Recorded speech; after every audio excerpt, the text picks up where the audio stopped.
예, 저희 계속해서 저희 고린도전서 이제 11장을 마무리하겠습니다. 17절부터 34절까지 보겠습니다. 이 후반부는 이제 주님의 만찬이 표면적으로는 나오죠. 여기서도요, 이제 내면적으로 실제 하는 이야기는 하나님의 말씀에 대한 순종이고 또 이제 다른 사람들에 대한 어떤 사랑에 대해서 말씀하고 있어요. 고린도 교회의 기본적인 문제는 당연히 하나님의 말씀에 순종하지 않았기 때문이겠죠. 하나님의 말씀대로 했더니 문제가 생기더라. 이런 경우는 없습니다. 그런 문제는 대부분 뭐 핍박이나 이런 것들이고 그건 문제가 아니에요. 우리 입장에서 봤을 때 지금 고린도 교회는 하나님의 관점으로 보니까 문제가 있다는 거잖아요. 그렇죠? 우리 입장으로 봤을 때 어떤 게 문제라고 느껴질 수 있습니다. 근데 중요한 건 하나님께서 보실 때 그것이 문제인가 아닌가겠죠. 그래서 그리스도인이 하나님의 말씀대로 경건하게 하나님의 뜻대로 살았더니 핍박을 받더라. 이건 하나님 입장에서 문제가 아닙니다. 우리 입장에서 문제일 수 있어요. 충분히. 하나님 입장에서 문제는 아니라는 겁니다. 그래서 하나님의 관점에서 문제가 일어나는 것은 그 원인은 하나님의 말씀에 순종하지 않을 때 문제가 일어나게 되고요. 그 다음에는 또 이제 거기서 파생되는 거겠죠. 다른 형제 자매들을 사랑하지 않을 때 지역교회에서는 문제가 일어나게 됩니다. 예, 그래서 그것을 이제 후반부에서도 다루고 있다고 보시면 돼요. 근데 그것을 이제 주의 만찬이라는 어떠한 사건을 통해서 이야기를 하고 있는 것 뿐입니다.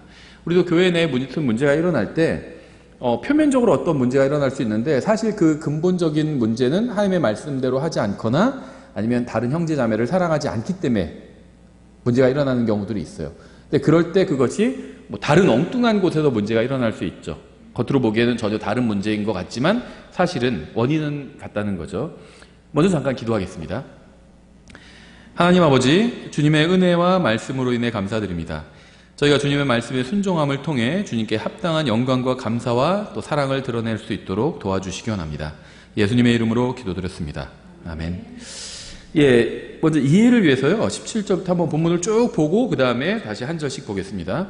17절부터 이제 내가 너희에게 밝히 말하는 이 일로는 너희를 칭찬하지 아니하노니 그것은 곧 너희가 함께 모이는 일이 더 좋은 일이 되지 못하고 더 나쁜 일이 된다는 것이라. 우리가 서로의 유익을 위해서 모이는데, 물론 하나님께 경배드리기 위해서도 모이지만 같이 유익을 얻으려고 모이는 거죠. 손해나기 위해서 모이는 건 아니잖아요. 그런데 모였더니 싸움만 일어나고 이런다면 유익이 아니라 손해가 나는 거죠.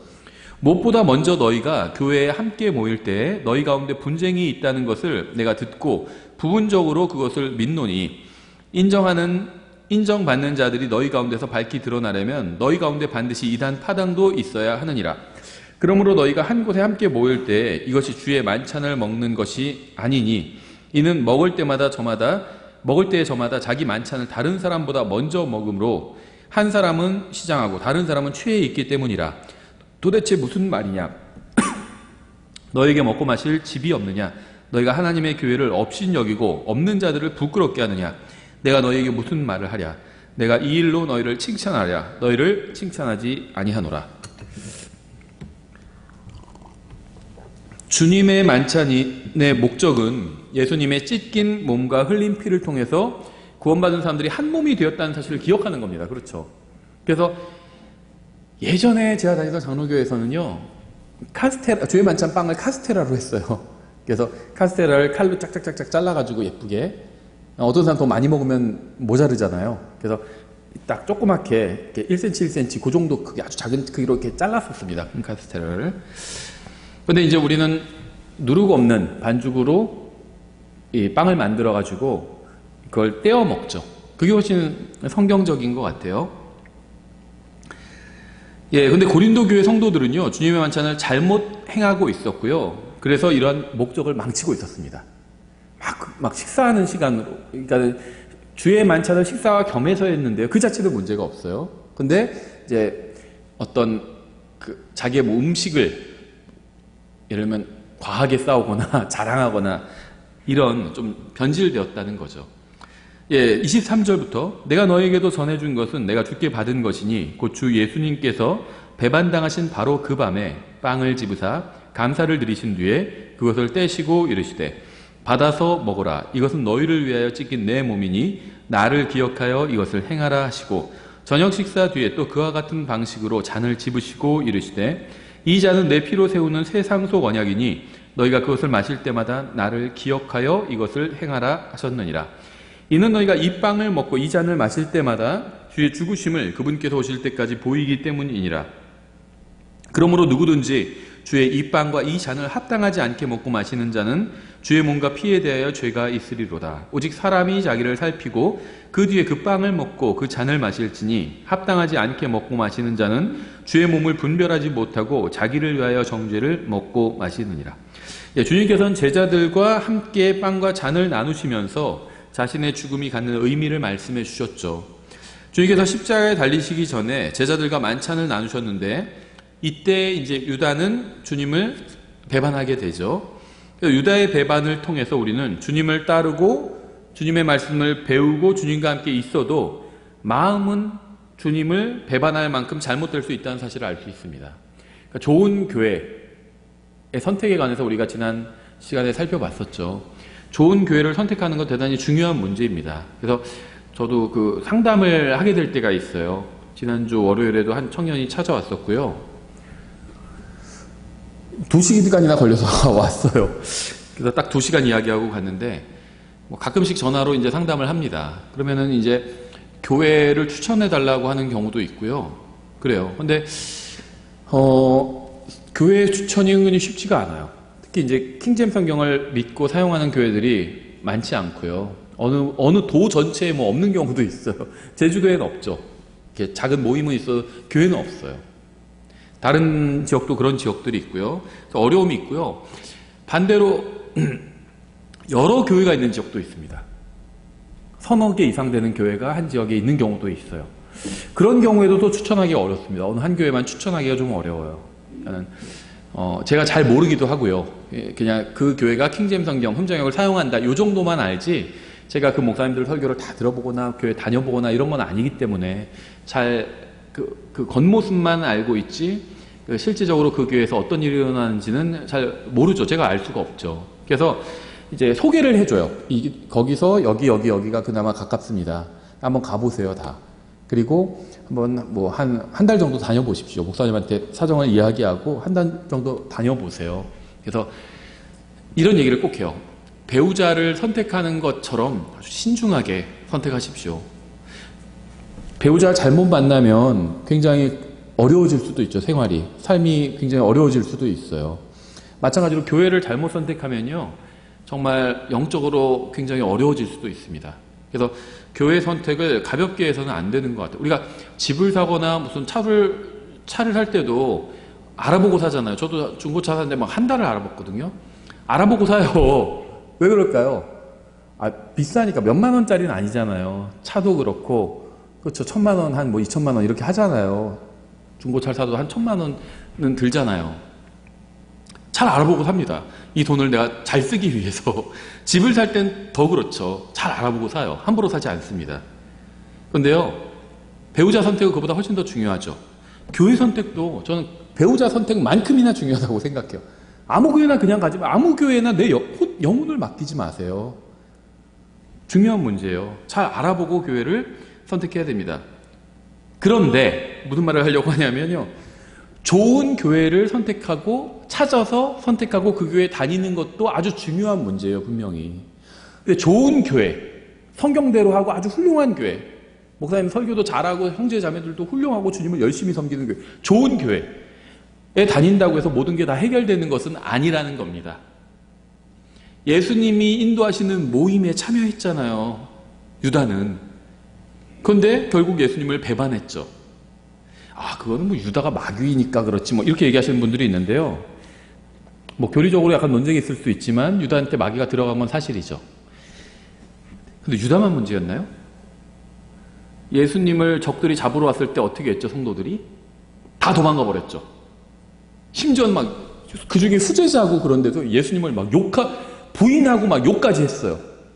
내가 모르면 모른다고 그냥 하면 되는데 욕까지 해요. 막 욕까지 하면서 난 모른다고. 우리가 생각하는 것만큼 그렇게 좋은 교회가 아니었을 수 있어요. 예수님께서 인도하시는 모임도. 그렇죠. 그러니까는 어느 교회 다니느냐 굉장히 중요합니다. 근데 그 좋은 교회를 선택했으면 그 다음에 중요한 것은요. 나의 마음 상태예요. 내 마음이 하나님의 말씀으로 가득 차 있어야 합니다. 그렇지 않으면 그냥 몸만 좋은 교회 왔다 갔다 하는 것은요, 아무 유익을 주지 못할 수도 있고요, 때에 따라서는 주님을 배반하게 될 수도 있어요. 좋은 교회 다니는 사람이 주님 팔아먹기도 하고요, 배반하기도 하고요, 부인하기도 하고요, 주님 버리고 도망가기도 하고요. 실제로 다 있었던 일이에요. 제자들이. 그렇죠. 하루 만에 일어난 일이에요. 그것도 좋다고 주님과 함께 만찬까지 했는데 잘 먹었잖아요. 그러니까 저는 잘 먹는 거 중요하다고 생각합니다. 형제자매들 모여서 같이 식사도 하고요. 좋아요. 전 반대하지 않습니다. 즐겁잖아요. 좋은 음식 먹으면서. 거기에 답이 있지 않다는 거예요. 주님께서 인도하시는 만찬에 함께 했는데도 24시간이 채 지나기 전에 주님을 팔아먹는 놈이라고 하면 좀 그렇죠. 팔아먹는 사람도 있고 배반하는 사람도 있고 별 사람이 다 나왔다는 겁니다. 그게 답이 아니라는 거예요. 그렇죠. 예, 고린도전서 11장은요, 표면적으로는 주님의 만찬에 관해서만 말씀하는 것 같지만 사실은 교회 내 분열, 즉 하나 되지 못함에 관해서 말씀하고 있습니다. 또 고린도전서 11장은요, 이단 파당에 관해서 말씀하고 있는데 이것은 성경의 특정한 진리를 잘못 믿고 있는 것을 의미합니다. 고린도 교회는 이단 파당이 있었어요. 그들 중에는요, 주님의 만찬에 관해서 잘못 이해하는 사람도 있었고요, 11장에. 또 부활에 관해서 잘못 이해하는 사람도 있었고요, 15장에. 또 영적인 은사에 관해서 잘못 이해하고 있는 사람들도 있었고요. 또 남녀의 외모에 관해서 잘못 이해하고 있는 사람도 있었죠, 11장에. 또 사랑에 관해서, 형제 사랑에 관해서 잘못 이해하고 있는 사람도 있었죠. 13장에 있는 거죠. 이런 장들이 있는 이유는요, 잘못하기 때문이에요. 형제 사랑을 잘 실행하고 있는 교회에 대해서는요, 사도 바울이 형제 사랑에 관해서 너에게 더 이상 쓸 게 없다 이렇게 얘기하고 그냥 넘어갑니다. 잘하고 있으니까. 근데 고린도전서는 한 장에 걸쳐서 막 아름답게 막 사랑에 대해서 이야기하고 있잖아요. 사랑에 대해서 좀 끌리게 하려고 아주 아름답게 쓰신 거거든요, 하나님께서. 사랑이 없는 교회이기 때문이에요. 예, 그래서 이렇게 어떤 특정한 진리에 대해서 잘못 알고 있는 것이 바로 이단 파당입니다. 이건 구원의 문제와는 또 다른 문제예요. 또 뭐 법적인 문제에 대해서 잘못된 생각을 하는 사람들도 있었죠. 아직 영적으로 성장하지 못했거나 교리를 바르게 배우지 못하면 이러한 것들에 관해서 잘못된 믿음을 충분히 가질 수 있습니다. 우리는 주님의 만찬을 통해서 중요한 교훈을 배워야 되는데요. 이 그리스도의 몸인 교회가 한 몸이듯이 지역교회도 하나가 되어야 됩니다. 하나가. 우리는 교회로 모여서 서로를 세워주고 주님의 일을 하기 위해서 모여야 되죠. 분열시키기 위해서 모이는 것은 잘못된 동기로 모이는 겁니다. 고린도 교회의 문제는요, 서로 다른 점을 섬김의 기회로 삼지 않고 분열의 기회로 삼았다는 거예요.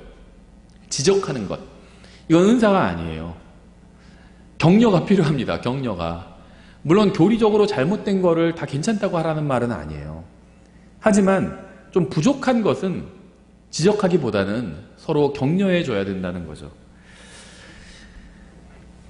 고린도 교회 성도들은요, 주님의 만찬을 행했지만 그 의미는 전혀 이해하지 못했어요. 그래서 사도 바울이 그 의미를 이제 이야기해 주고 있는 거죠. 구원받은 모든 사람은 그리스도의 몸 안으로 침례를 받아서 한 몸이 되었습니다. 그리스도의 몸 전체를 해하지 않고서는 일부를 해할 수가 없어요. 무슨 말이냐면 내 손에 상처를, 손가락 끝에 상처를 주면 저한테 상처를 준 겁니다. 그렇죠? 그냥 저의 손가락 일부에 조금만 상처를 줬다고 저에게 아무 영향이 없는 게 아니죠. 저에게 상처를 준 거예요. 누가 제 손을 찌르면은 제 몸 전체가 고통스러워하죠. 내가 교회에서 잘못된 일을 하는 것은 결국 주님의 몸된 교회를 망치는 일을 하는 겁니다. 그래서 우리는 교회에서 무엇인가를 행할 때 먼저 스스로 돌아봐야 됩니다. 내가 하려는 일을 통해서 교회가 유익을 얻는지, 누군가 섬김을 받고 세움을 받는지 돌아봐야 돼요. 누군가 세움을 받고 섬김을 받는다면 그거는 괜찮은 일입니다. 해도 되는 일이에요. 그런데 누군가 상처를 받고 세움을 받지 못한다면, 섬김을 받지 못한다면 그건 잘못된 일입니다. 아니면 내가 섬김을 받으려고 무슨 일을 한다면 그것도 잘못된 일이에요. 그래서 내가 하는 것이 혹시 교회를 망치고 있지 않은지 돌아봐야 합니다. 예, 이제 17절부터 보겠습니다. 다시 하나씩 좀. 17절에 이제 내가 너희에게 밝히 말하는 이 일로는 너희를 칭찬하지 아니하노니 그것은 곧 너희가 함께 모이는 일이 더 좋은 일이 되지 못하고 더 나쁜 일이 된다는 것이라. 자신을 사랑하는 것, 이 자체가 뭐 문제인 거는 아니죠. 근데 자신을 가장 사랑해서는 결코 행복할 수 없어요. 가정도 마찬가지죠. 가정에서 나를 가장 사랑해요. 그럼 결코 그것은 행복한 가정이 될 수 없습니다. 가족 모두가 자신만 가장 사랑한다면 그 가정은 불행한 가정이 됩니다.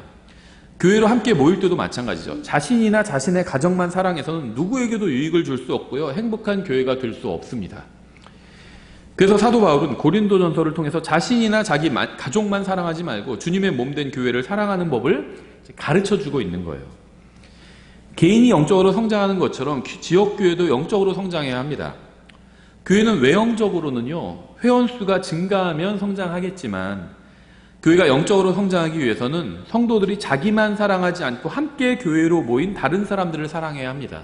그럼 교회가 영적으로 성장할 수 있어요. 함께 모인 사람들이 서로를 섬길 때 교회는 영적으로 성장해 갈 수 있습니다. 다른 사람이 상처받지 않도록 조심하고 서로가 서로를 염려해 줄 때 교회는 영적으로 성장할 수 있어요. 18절에 무엇보다 먼저 너희가 교회에 함께 모일 때 너희 가운데 분쟁이 있다는 것을 내가 듣고 부분적으로 그것을 말하니. 그러니까 이제 이 고린도전서 11장의 후반부에서 왜 주의 만찬에 관해서 이야기하고 있는지 그 이유를 얘기하고 있는 겁니다. 주의 만찬에 관한 이야기가 나온 이유는 분쟁이 있었기 때문이에요. 그래서 그 어떤 분쟁에 관한 답을 주기 위해서 주의 만찬 이야기를 하는 겁니다. 고린도 교회의 문제는 서로 싫어하는 사람들이 함께 모였다는 것이었어요. 그래서 분쟁하는 이유는 서로 싫어하기 때문입니다. 이들은 서로 사랑하지 않았어요. 그리고 이들이 서로 사랑하지 않은 이유는 하나님을 사랑하지 않았기 때문입니다. 이렇다고 보면은 거의 맞아요. 내가 교회에서 누군가 싫은 사람이 있어요. 그럼 그게 바로 내가 하나님을 사랑하지 않는다는 증거입니다. 구원받은 사람은 다 하나님의 자녀죠. 근데 내가 하나님의 자녀를 싫어하는 건 내가 하나님을 싫어하는 거예요. 그래서 제가 여러 번 말씀드렸죠. 누가 저를 사랑한다고 하면서 저희 아이들은 막 미워해요. 안 볼 때 막 때리고 막 미워해요. 저를 미워하는 거죠, 그거는.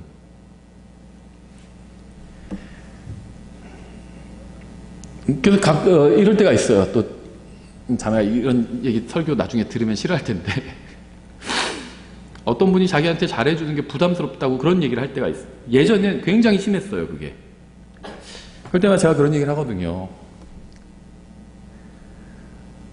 당신한테 잘해주는 이유가 그분이 당신이 이뻐서 잘해주는 게 아니다. 또 내가 이뻐서 잘해주는 것도 아니다.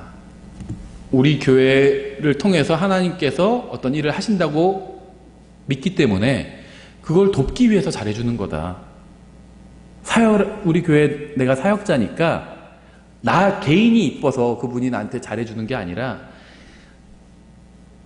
우리 교회를 통해서 사역이 이루어지게 하기 위해서 그래서 잘해주는 거다. 그분이 하나님을 사랑해서 우리한테 은혜를 베풀어 주는 거죠. 우리 자체가 이쁘고 막 매력적이라서 우리한테 은혜를 베풀어 주는 게 아니다. 이렇게 얘기를 하거든요. 예, 맞아요. 하나님을 사랑하는 사람은 하나님의 자녀도 사랑하고요. 하나님의 말씀도 사랑하고요. 하나님의 아들도 사랑하고요. 하나님의 사역도 사랑합니다. 하나님을 사랑하지 않으면 다 이런 걸 이런 것 중에서 단 아닐지라도 몇 개를 사랑하지 않아요. 그래서 내가 다른 사람을 사랑하지 않는다. 그 사람이 구원받은 사람인데 그 사람을 내가 사랑하지 않는다. 이거는요, 내가 하나님을 사랑하지 않는 이유가 될 수 있다는 거죠. 또 모든 문제 해결책은요, 하나님을 사랑하는 데 있어요. 그러니까 모든 문제의 원인은 하나님을 사랑하지 않는 데 있고요. 다른 말로 하면 예수님을 사랑하지 않는 게 모든 문제의 원인입니다. 누가 구원받지 못했어요? 왜 구원받지 못했나요? 예수님 사랑하지 않기 때문이에요. 모든 문제 해결책도 마찬가지예요. 하나님을 사랑하는데, 예수님을 사랑하는데 모든 문제 해결책이 있습니다. 하나님을 사랑하면요, 그분의 말씀에 순종하게 돼요. 그분의 말씀에 순종하면 서로 사랑하게 됩니다. 우리가 남자가 어떤 여자를 좋아해도 그 여자 말을 다 듣게 되잖아요. 당신이 나를 정말 사랑하면 무슨 담배를 끊으세요. 그럼 끊죠, 막. 잘 보이려고 그 여자한테. 나 당신을 사랑하지만 그 말은 내가 들을 수가 없겠어. 이렇게 얘기하는 사람 거의 못 봤어요. 모르겠어요. 나중에 사랑이 식으면 몰래 뒤에서 담배 피울 수도 있겠지만 대부분 사랑하면요, 그 말을 들어주려고 합니다. 그 사람의 호감을 얻고 그 사람을 기쁘게 하기 위해서. 우리가 하나님을 사랑한다는 건요, 결국 말씀의 순종함으로 나타나요. 하나님을 사랑한다고 하면서도 어떤 걸 끝까지 포기하지 못한다면 사실은 하나님보다 그걸 더 사랑하는 겁니다. 하나님도 사랑하긴 사랑해요. 107번째로 사랑해서 문제지. 그거보다 하나님보다 더 사랑하는 게 많은 게 문제인 겁니다. 그게 없어야 돼요. 하나님을 첫 번째로 사랑하지 않으면 하나님을 사랑하는 게 아닙니다. 아내를 사랑하지만 내가 사랑하는 여자 중에 23번째 여자다. 이러면 아내를 사랑하는 게 아니에요. 그거는 모독하는 거죠. 아내를 여자 중에선 첫 번째로 사랑해야 돼요. 그게 아내를 사랑하는 거죠. 하나님 사랑하는 것도 마찬가지라는 겁니다. 자, 하나님을 사랑하면 그분의 말씀에 순종하게 되고요. 그분의 말씀에 순종하면 서로 사랑하게 됩니다. 교회 내에서 내가 다른 사람을 싫어하는 경우가 있잖아요. 그러면 그거는요, 사실은 영적으로 보면요, 그 사람의 문제가 아니라 나의 문제예요. 그 사람이 나에게 얼마나 나쁜 짓을 저질렀건 상관없이 내가 주님께 저지른 죄가 훨씬 더 큽니다. 그렇지 않나요? 저한테도요, 나쁜 짓 한 사람들이 있었어요. 근데 그 사람이 나한테 한 나쁜 짓보다 제가 주님께 한 나쁜 짓이 훨씬 더 컸다는 거죠. 주님께 용서받은 사람은요, 누구라도 용서할 수 있습니다. 용서를 받아본 경험이 있는 사람은요, 용서할 수 있어요.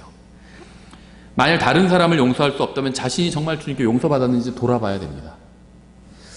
19절, 인정받은 자들이 너희 가운데서 밝히 드러나려면 너희 가운데 반드시 이단 파당도 있어야 하느니라.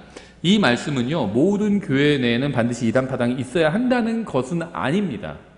이 말씀의 의미는 고린도 교회에 분열이 있는 게 기정사실이잖아요. 그럼 그 분열 뒤에는 원인이 반드시 있어야 된다 이거예요. 원인 없는 결과는 없다는 겁니다. 근데 분열이라는 게 결과잖아요. 그럼 원인이 있는데 그 원인이 뭐냐? 이단 파당이었다는 거예요. 그렇죠? 네가 반드시 뭔가 문제가 있기 때문에 이런 일이 일어난 거다. 문제가 있어야 한다. 이런 얘기를 하는 겁니다. 잘 이해하셔야 돼요. 교회에 다 이단 파당이 당연히 있어야 된다는 말이 아니라 문제가 있는 교회에는 이단 파당이 당연히 있다. 요 말입니다. 왜냐면요, 이 고린도 교회의 분위기를 보면요, 이 고린도 전서 분위기를 보면요, 사도 바울이요, 뭐라고 할까요? 진지하게 이야기하긴 하지만 약간은 비아냥된다? 이렇게 볼 수도 있어요. 어떤 면에서는. 전체 분위기가 그런 것들이 있습니다. 예, 나중에 그런 부분이 나오면 제가 다시 말씀드리고요. 아무리 복음을 열심히 전해도요, 한 교회 내에 다른 사람과 잘 지낼 수 없다면 그거는 이단 파당인 거예요. 한 교회 내에 복음을 열심히 전하는 몇 사람이 있다고 한번 가정해 볼게요. 이들은 열심히 복음을 전하지만 오직 자기들끼리만 교제를 나누고 뭉칩니다. 함께 복음을 전하러 가고요. 자기들과 함께 하지 않으면 막 다 정죄해요. 그럼 복음을 전하는 건 옳은 일을 하는 거죠. 하지만 이 사람들은 복음을 전하는 이단 파당일 뿐이에요. 복음을 열심히 전하는 것은 전혀 문제가 없고 오히려 훌륭한 일이지만 함께하지 않는 다른 사람을 정죄한다면 아무리 옳은 일을 많이 해도 그저 이단 파당일 뿐입니다. 다른 사람을 미워한다면.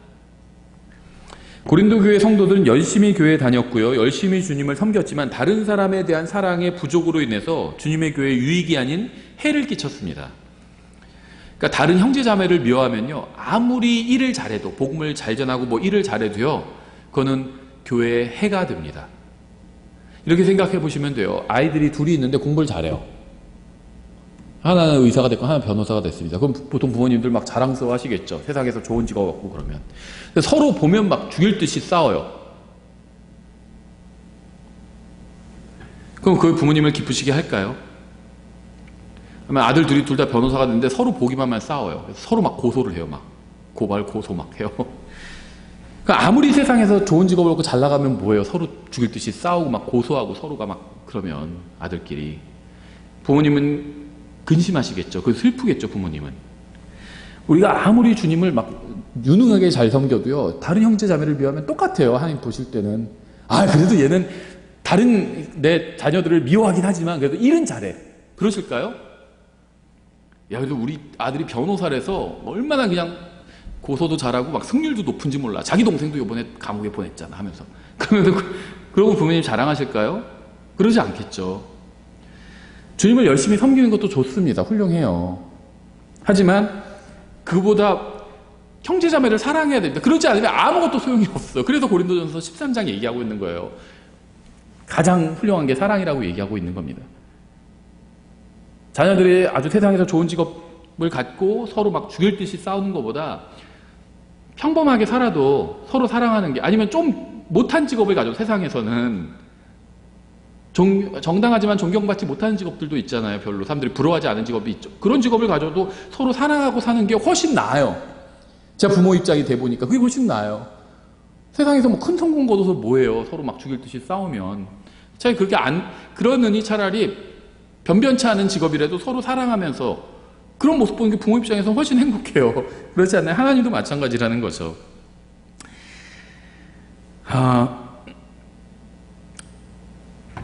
자신을 중심으로 생각하는 것은 항상 잘못된 길로 인도합니다. 교회는 각자 자기 중심적으로 행동하는 곳이 아니라 그리스도 중심으로 행동하는 곳이라는 사실을 절대 잊지 말아야 합니다. 20절, 그러므로 너희가 한 곳에 함께 모일 때 이것이 주의 만찬을 먹는 것이 아니니 이는 먹을 때마다 저마다 자기 만찬을 다른 사람보다 먼저 먹으로 한 사람은 시장하고 다른 사람은 취해 있기 때문이라. 도대체 무슨 말이냐? 너에게 먹고 마실 집이 없느냐? 너희가 하나님의 교회를 업신여기고 없는 자들을 부끄럽게 하느냐? 내가 너희에게 무슨 말을 하랴? 내가 이 일로 너희를 정죄하랴? 너희를 칭찬하지 아니하노라. 내가 이 일로 너희를 칭찬하랴? 너희를 칭찬하지 아니하노라. 이렇게 얘기하고 있죠. 우리는 주님의 만찬을 행할 때 식사를 하지는 않죠. 상징적으로 작은 빵을 띄죠. 하지만 고린도 교회에서는요, 식사와 주님의 만찬을 겸했습니다. 이거는 말씀드린 것처럼 전혀 문제가 없어요. 근데 문제는 그들이 식사를 겸한 주님의 만찬을 하면서 먼저 먹는 사람이 다른 사람은 생각하지 않고 양껏 먹음으로 나중에 참여할 사람이 먹을 것이 없게 했다는 것이었습니다. 우리의 바르지 못한 마음 상태가 우리 인생의 가장 중요한 영역을 망쳐버릴 수도 있음을 항상 잊지 말아야 합니다. 만약 여러분이 이기적이라면 여러분의 가정을 해치게 될 겁니다. 이기심은 가정과 우정과 교회를 파괴합니다. 이기심은 항상 해악이라는 결과를 열매로 맺습니다. 부자라서 좋은 음식을 많이 먹는 것은 죄가 아니죠. 자기가 열심히 정직하게 일해서 자기가 먹고 싶은 거 먹고 좋은 음식 먹고, 그건 죄가 아닙니다. 그렇죠? 가난해서 먹을 음식이 별로 없는 것도, 그것도 죄는 아닙니다. 그렇죠? 돈이 없어가지고 그냥 단촐하게 먹어요. 죄가 아니죠. 부자인 것은 죄가 아니고요. 가난한 것도 또 자랑도 아니죠. 다만 한 교회로 모여서 주님의 만찬과 식사를 겸해서 하는데, 부자인 사람은 좋은 음식을 많이 가지고 있고 가난한 사람은 나쁜 음식을 적게 가지고 있는 상황에서 음식이 넉넉한 사람이 음식이 부족한 사람과 나누지 않는다면 그거는 대단히 좀 잘못된 것임이 분명하죠. 우리가 어디 소풍을 갔는데 여유가 많은 집에서 막 통닭이랑 무슨 고기랑 무슨 회랑 막 맛있는 거 잔뜩 싸왔어요. 근데 여유가 없는 집에서는 그냥 김밥 한 줄 싸왔습니다. 그러면은 각자 자기가 싸운 거 그냥 자기가 먹자고 이렇게 하면 별로 덕이 되지 않겠죠. 그런 식의 생각을 하시면 나눠 먹는 게 덕이 됐겠죠. 함께. 23절, 내가 너에게도 전해준 것은 내가 주께 받은 것이니 곧 주 예수님께서 배반당하신 바로 그 밤에 빵을 집으사 감사를 드리신 뒤에 그것을 떼시고 이르시되 받아서 먹으라. 이것은 너희를 위하여 찢긴 내 몸이니 나를 기억하여 이것을 행하라 하시고, 저녁 식사 뒤에 또 그와 같은 방식으로 잔을 집으시고 이르시되 이 잔은 내 피로 세우는 새 상속 언약이니 너희가 그것을 마실 때마다 나를 기억하여 이것을 행하라 하셨느니라. 주님의 만찬을 행하는 것은 교회로 모인 사람들이 서로 한 몸이라는 진리를 확인하는 겁니다. 예수님께서 어떤 사람들과 함께 만찬을 하셨는지 아세요? 주님께서 함께 만찬을 나누신 사람들은요, 주님의 제자라고 하면서도 자신의 이익을 위해서, 자신의 몸의 안전을 위해서라면 주님이 누구인지 모른다고 부인하던 사람들이었어요. 심지어 자신은 주님을 모른다고 저주까지 했죠. 주님께서 만찬을 나누시던 사람들은 대부분 주님을 버리고 도망쳐 버렸습니다. 주님께서는 이들에게 3년 반 동안 성경을 가르치셨고 주님의 십자가 대속과 부활을 가르치셨지만 이들은 모두 주님을 부인하고 버리고 도망쳐 버렸어요. 요즘 표현으로 하면 정말 파렴치한들이죠. 어떻게 이럴 수가 있을까요? 주의 만찬을 교회들이 계속 행하고 있죠. 주님께서 오실 때까지. 근데 제1회 주님의 만찬은요, 예수님께서 직접 인도하신 거죠. 그렇죠? 이게 주님의 제1회 만찬이잖아요. 그런데 직접 인도하셨지만 참석한 사람들은 별로 영적인 사람들이 아니었다는 겁니다. 이들은 겉으로는 주님의 만찬을 잘 지킨 것처럼 보였어요. 이들은 만찬 후에 겟세마네에서 기도회로 또 모였습니다. 대단하죠? 만찬 끝나고 기도회로 또 모인 거예요. 하지만 주님을 제외하고는 모두 다 잠들어 버렸습니다. 다 잤어요, 그냥 기도회에서. 이들 중 하나는 기도회 때는 잠만 자더니 일어나서 뭐 했는 줄 아세요? 칼을 빼들어서요, 다른 사람 귀를 또 잘라버리기까지 했습니다. 범죄 행위죠. 그리고는 주님을 또 버리고 부인하고 배반해버렸어요. 그러니까 함께 교회로 모인 사람들이 형편없는 사람들이기 때문에 그들에게 친절하게 대할 수가 없다는 핑계를 대는 사람도 있습니다. 함께 모인 사람들이 형편없는 사람들이기 때문에 여긴 별로 좋은 교회가 아니다. 근데 주님께서 인도하시는 모임도 함께 모인 사람들은 형편없는 사람들이었죠. 제가 방금 얘기한 것처럼 기도회 땐 다 자기만 하고요. 주의 만찬할 때도 막 주의 만찬 좋다고 해놓고는 딱 주인 부인해버리고요. 형편없는 사람들이었어요. 하지만 예수님께서 함께 만찬을 나누시고 기도회로 모인 사람들을 본다면 우리는 어떤 변명도 할 수 없을 겁니다. 이들은 잘못된 사람들이었지만 주님께서는 이들을 사랑하셨습니다. 그렇죠? 이들을 위해서 자신의 목숨을 내어주실 만큼이나 사랑하셨어요. 잘못된 사람들이기 때문에 내가 바르게 행할 수가 없다. 이거는 핑계라는 겁니다. 24절 감사를 드리신 뒤에 그것을 떼시고 이르시되 받아서 먹으라. 이것은 너희를 위하여 찢긴 내 몸이니 나를 기억하여 이것을 행하라 하시고 저녁 식사 뒤에 또 그와 같은 방식으로 잔을 집으시고 이르시되 이 잔은 내 피로 세우는 새 상속 언약이니 너희가 그것을 마실 때마다 나를 기억하여 이것을 행하라 하셨느니라. 이는 너희가 이 빵을 먹고 이 잔을 마실 때마다 주의 죽으심을 그분께서 오실 때까지 보이기 때문이니라. 성경을 문자적으로 해석해야 하는 곳에서 영적으로 해석하는 것도 문제지만 영적으로 적용해야 하는 곳에서 문자적으로 해석하려고 하는 것도 문제입니다. 카톨릭이 참 청개구리 같아요. 성경을 다 영적으로 해석해요. 대부분을. 그래놓고는 영적으로 적용해야 되는 곳에 와서 이 주의 만찬이 영적으로 적용해야 되는 곳이에요. 이거는 또 문자적으로 해석해요. 주님을 먹어야지 된다고 해도 우리가 주님을 어떻게 잡아먹지? 이 생각하고 있는 거예요. 주님 하늘에 계시니까 잡아먹을 수가 없잖아요. 그러니까는 그럼 이 빵을 주님이라고 하자. 그래서 우리가 이걸 먹자. 그렇게 가르치는 거죠. 그러니까 이것과 관련해서 카톨릭 내부에서 막 논쟁도 많았어요. 중세에. 납작한 빵덩어리잖아요. 군. 이걸 먹는데 이게 입천장에 달라붙으면 어떡하냐. 이걸 떼야 되냐. 이게 주님인데. 함부로 떼도 되냐. 그리고 먹다가 흘리면 어떡하냐. 그럼 주님을 흘린 거잖아요. 이걸 다시 먹어야 돼. 이거 갖고 진짜로 논쟁했어요. 카톨릭에서는. 쓸데없는 논쟁한 거죠. 말도 안 되는. 너무나도 많은 사람들이 주님의 만찬을 엉터리로 행하고 있습니다. 주님께서 만찬을 행하시면서 자신의 살을 먹고 자신의 피를 마시라고 하셨다면 그건 실제로 주님의 살을 먹고 피를 마시라는 의미일 수가 없죠. 첫 번째 만찬을 직접 행하셨잖아요. 그래서 만약에 주님께서 칼로 자기 살을 잘라서 주시면서 내 살을 먹어라 이렇게 했으면 진짜 주님을 먹어야 되는 거지만 그 의미가 아니라는 겁니다. 빵을 주시면서 먹으라고 하셨어요. 이게 내 살을 먹는 것과 같다. 이런 식으로 말씀하신 거죠. 그럼 실제 주님을 먹는 거는 아니라는 겁니다. 그거는 상징적인 거예요. 상징적인 것. 주님께서는 이후로 하늘로 승천하셨습니다. 따라서 주님의 만찬을 행하면서 주님을 기억하라고 말씀하시는 의미는 실제로 주님의 살을 먹고 피를 마시라는 것일 수가 없습니다. 주님의 몸은 이 세상이 아닌 셋째 하늘에 있기 때문이에요. 주님께서는 내 살을 먹으라고 하지 않으시고 빵을 먹으면서 나를 기억하라고 말씀하셨어요. 내 살을 먹으라 이렇게 하시지 않았죠. 빵을 먹으면서 나를 기억하라고, 주님을 기억하라고 이렇게 말씀하셨습니다. 피를 마시라고 하지 않으시고 잔을 마시면서 우리를 위해서 죽으신 것을 기억하라고 말씀하셨습니다. 잔은 마실 수가 없어요. 잔을 어떻게 마셔요? 이 잔을 마셔요? 잔 안에 있는 음료수를 마시는 거잖아요. 상징적인 거예요. 이 말 자체가. 잔을 마셔라, 잔을 들어라. 이게 안에 있는 음료수를 마시라는 거잖아요. 핸들을 잡습니다. 이게 자기가 운전하면서 먹고 산다는 말이죠. 실제로 핸들 잡고 다닌다는 말이 아니죠. 상징적인 말이에요. 상징적인 말. 상징적으로 말씀하신 건 상징적으로 이해해야 되고요. 실질적으로 말씀하신 건 실질적으로 문자 그대로 이해해야 되는 겁니다. 따라서 주님의 만찬을 행하면서 주님의 살을 먹고 피를 마시고 있다고 생각한다면 말씀을 제대로 분별하지 못한 것입니다. 주님의 만찬에서 사용하는 빵이 주님의 몸이 아니라 교회가 주님의 몸이에요. 이것이 주님의 만찬이 주는 교훈입니다. 교회가 주님의 몸이에요. 교회가. 따라서 우리가 이러한 사실을 믿는다면 주님의 몸된 교회를 해야 하는 일은 하지 말아야 되겠죠. 사도 바울이 구원받기 전에 교회를 핍박함으로써 주님을 핍박했죠. 교회가 주님의 몸이라는 말이 사실이라면 우리는 알지 못하는 사이에 주님을 괴롭히고 험담하고 대적한 적이 있는 겁니다.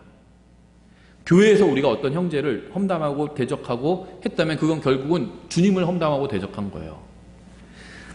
주님의 만찬을 통해서 주님의 몸된 교회를 분별해서 이러한 죄를 더 이상 짓지 말아야 합니다. 그러니까 왜 분열이 있는 교회에 이 주님의 만찬에 대한 이야기를 사도 바울이 하고 있는지 이해하시겠죠. 여러분의 왼쪽과 오른쪽과 앞과 뒤에 앉아있는 구원받은 사람은 주님의 몸의 일부라는 사실을 잊지 마십시오.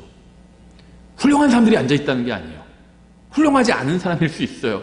하지만 구원받았다면 훌륭하지 않은 사람임에도 불구하고 주님의 몸의 일부라는 겁니다. 주님의 몸을 괴롭게 하지 마세요. 그건 신앙생활이 아니고 주님의 사역이 아니에요.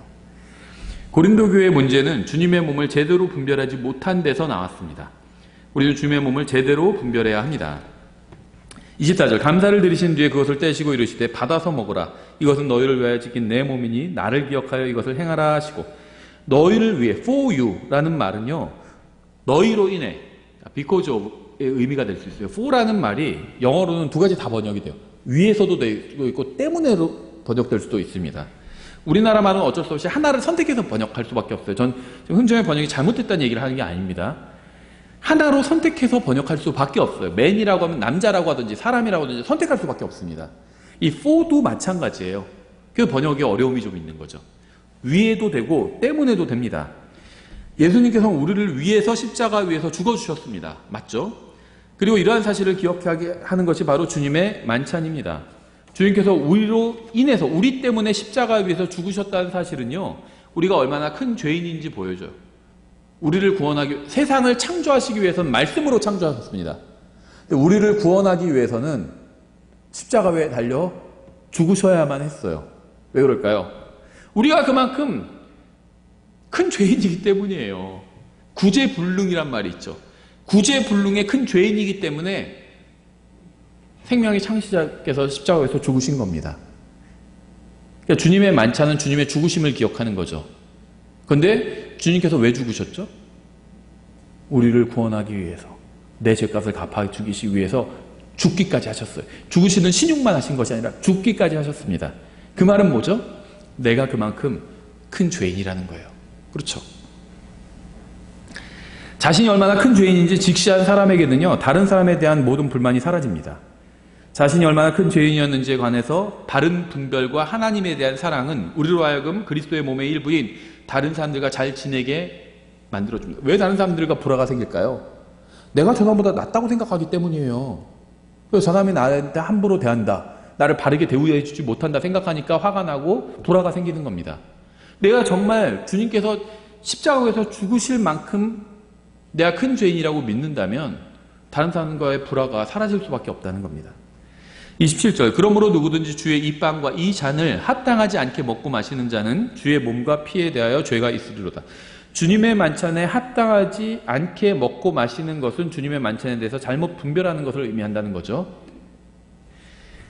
28절 오직 사람이 자기를 살피고 그 뒤에 그 빵을 먹고 그 잔을 마실지니. 이게 굉장히 중요해요. 이거 제대로 잘 실행하지 못한 경우가 많아요. 주님의 만찬에 참여하기에 앞서서 사람은 각자 자신을 살펴야 합니다. 다른 사람을 살피지 마세요. 저 사람은 주님의 만찬에 참여할 자격이 있나? 하지 마세요. 각자 자기를 살피라고 그랬죠. 남을 살피라고 안 했잖아요. 다른 사람이 주님의 만찬에 참여하기 합당한지 살피지 말고 자기를 살피십시오. 교회나 목사가 살피는 것이 아니라 각자 자기를 살피는 거예요. 형제님은 합당하지 않습니다. 제가 그럴 수 없다는 겁니다. 형제님 지난번에 죄 지셨잖아요. 제가 그거 다 봤거든요. 그때 형제님 저 못 보셨죠? 전 봤어요, 사실. 이렇게 하지 말라는 거예요. 각자 자기를 살피라는 겁니다. 목사나 교회가 살피는 게 아니에요. 각자 자기를 살피는 거예요. 29절 합당하지 않게 먹고 마시는 자는 주의 몸을 분별하지 못하고 자기를 위하여 정죄를 먹고 마시느니라. 주님의 몸은 믿는 사람들로 이루어져 있습니다. 주님의 몸을 분별하지 못하면 주님의 만찬에 참여해도 정죄를 먹고 마시는 거죠. 30절부터 끝까지 읽겠습니다. 이런 까닭에 너희 가운데 약한 자와 병든 자가 많고 잠자는 자도 많도다. 만일 우리가 우리 자신을 판단하려 하면 판단을 받지 아니하려니와 우리가 판단을 받으면 우리가 주께 징계를 받았나니 이것은 우리가 세상과 함께 정죄를 받지 아니하게 하려 함이라. 굉장히 중요한 말씀인데요. 그리스도의 심판석에 대해서 저희가 다뤘기 때문에 여기서는 다루지는 않겠습니다. 하나님의 말씀으로 나 자신을 심판하면요, 더 이상 그리스도의 심판석에서 심판받을 게 없어요. 이미 다 판단을 받았기 때문에. 그리고 우리가 무슨 짓을 잘못해서 세상에서 징계를 받잖아요. 그건 좋은 일입니다. 주님과의 문제를 내가 회개하면 해결이 되죠. 근데 세상에서 내가 저질러 놓은 일에 대해서는요, 세상과 해결을 해야 돼요. 그래서 세상에서 어떤 징계를 받으면 좋은 일이에요. 내가 만약에 실수라고 하죠. 그냥 누구 걸 훔쳤어요. 그럼 세상에서 벌을 받는 게 좋습니다. 주님께 기도해서 내가 벌 받지 않게 해주십시오. 그러면 안 돼요. 죄를 졌으면 벌을 받아야 돼요. 예. 그게 좋은 겁니다. 나쁜 게 아니에요. 감사해야 돼요. 죄를 지었던데 경찰이 찾아왔다. 그럼 감사해야 됩니다. 주님께. 세상에서 벌을 받는 게 좋아요. 그래야지 세상과 함께 정죄받지 않는 것. 물론 우리가 세상에서 벌을 받지 않아 죽어서 구원받은 사람은 지옥에 가진 않죠. 죽어서. 근데 욕먹게 될 거 아니에요. 저 사람 구원받았다고 해놓고 다 빠져나가는구나 저렇게. 그러면 안 된다는 겁니다. 그러므로 내 형제들아 너희가 먹으려고 함께 모일 때 서로 기다리라. 만일 누구든지 시장하거든 집에서 먹을지니 이것은 너희가 함께 모여 정죄에 이르지 아니하게 하려 함이라. 남은 일들은 내가 가서 질서 있게 세우리라. 그러니까 주의 만찬을 저희는 식사로 하지 않고, 식사로 겸할 수도 있어요. 근데 식사로 하지 않고 저희는 따로 상징적으로만 하죠. 이게 맞다고 믿는 이유가요, 식사를 왜 하죠? 배고프니까 하는 거죠. 배 안 고프면 식사할 필요가 없어요. 그렇죠? 근데 여기서 그냥 시장하거든 집에서 먼저 먹으래요.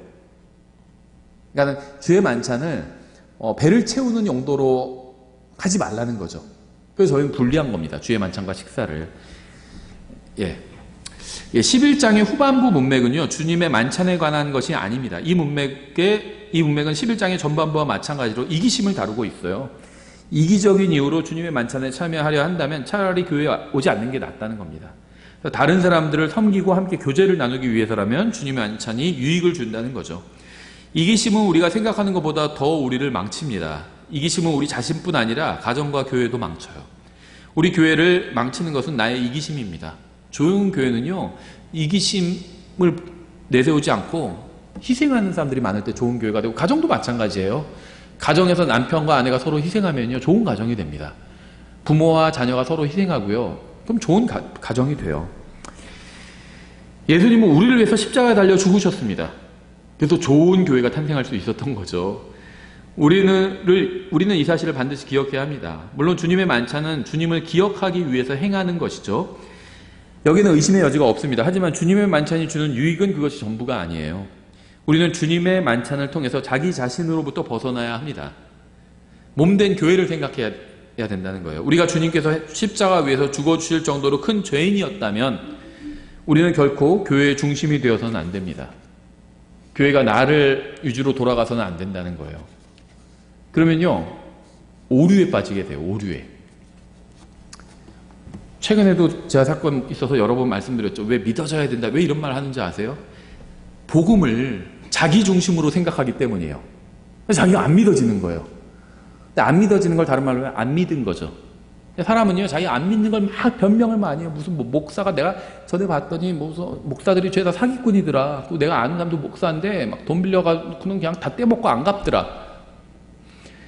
그런 이유를 댈 수 있죠. 그게 어느 정도 정당할 수도 있어요. 실제 있었던 일이고. 그런데 성경에 의하면 누군가가 예수님을 안 믿는 건요, 요한복음 1장에 의하면 결국 그 사람이 빛보다 어둠을 사랑하기 때문에 안 믿는 거예요. 사람들은 둘러대지만 하나님께서 그렇게 보시지 않으시는 겁니다. 그렇죠. 그래서 막 안 믿어진다 이거는요, 자기 입장에서 복음을 본 거예요. 하나님 입장에서 보면 절대 그런 말을 할 수가 없습니다. 자기 입장에서 보잖아요. 그럼 교리가 엉망진창이 돼버려요. 하나님 입장에서 봐야 돼요. 하나님 입장에서 교리를. 그래야지 교리가 정리가 됩니다. 우리가 자신만을 사랑하기를 그만둘 때 우리의 가정과 교회는 행복한 곳이 될 수 있습니다. 주님께서 우리가 이기적인 남편과 이기적인 아내와 이기적인 성도가 되지 않게 도와주시기를 바랍니다. 기도하겠습니다. 하나님 아버지, 저희가 단순히 교회에 다니고 성경을 읽고 봉사를 하는 사람이 되지 않게 도와주시기 원합니다. 저희가 주님을 사랑하고 주님의 몸된 교회를 사랑하는 사람이 될 수 있게 도와주시기 원합니다.